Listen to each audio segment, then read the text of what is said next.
It was the year 2000 when the whole country was in a state of shock by the match-fixing fiasco. The existence of Team India on the international cricket map became in danger.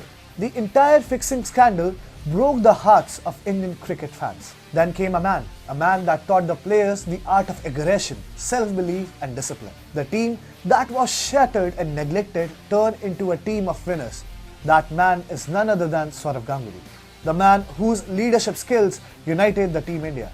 Hi and welcome, you're watching TFI English, the national socio-political analysis arm of the TFI Media Group. I'm your host Tribhuvan, and in this video I will tell you how Sourav Ganguly inherited a scandalized team and turned it into a team of champions. Let's begin.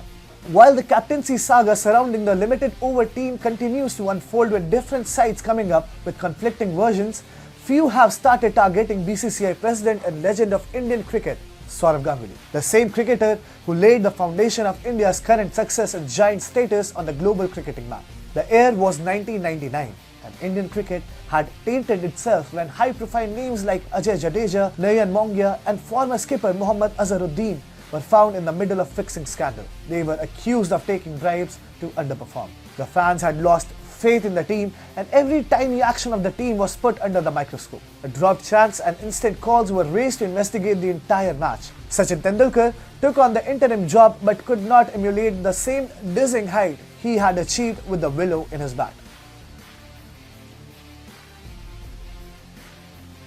The board scurried around and landed on Sourav Ganguly, a stylish left-hand youngster who had made his debut some 8 years ago but made a stunning comeback in 1996 at Manchester, bamboozling everyone with his audacious stroke play. It was a gamble, but Ganguly was up for the task. Ganguly instantly brought discipline, unity and a killer spirit to the broken and dilapidated team, and he started doing it by dissolving the factions. The deadwood players like Mongia and Jadeja were let go. Azharuddin was left stranded on 99 tests while Ganguly continued to blood new talent in the side. Prior to assuming the role of captaincy, the Indian team was perhaps a mediocre side who were famous for being known as kings at home and an indecisive and hesitant unit outside the country. It is a known fact how Sourav successfully created a strong unit of players who were no longer afraid to take on challenges outside the Indian subcontinent, thus forming the Team India. Another factor of his leadership skills was his ability to scout raw talents and pick up young players who would successfully go on to be a part of the world-class team. Zaheer Khan, Harbhajan Singh, Yuvraj Singh, Ashish Nehra, Mohammad Kaif, Virendra Sehwag, they were all handpicked by the Prince of Kolkata. Many were confused by his tactics for backing youngsters incessantly when old guards sat outside. However, unperturbed by the criticism, Ganguly stuck with his decision and the entire nation reaped dividends for it. Speaking about his formula, Ganguly once said, "I picked talented players from all parts of the country and I backed them and gave them enough space. The main thing was taking the fear of failure and security away from them." The NatWest series final of 2002 was a landmark in Indian cricket as Yuvraj and Kaif scripted a victory from a hopeless situation.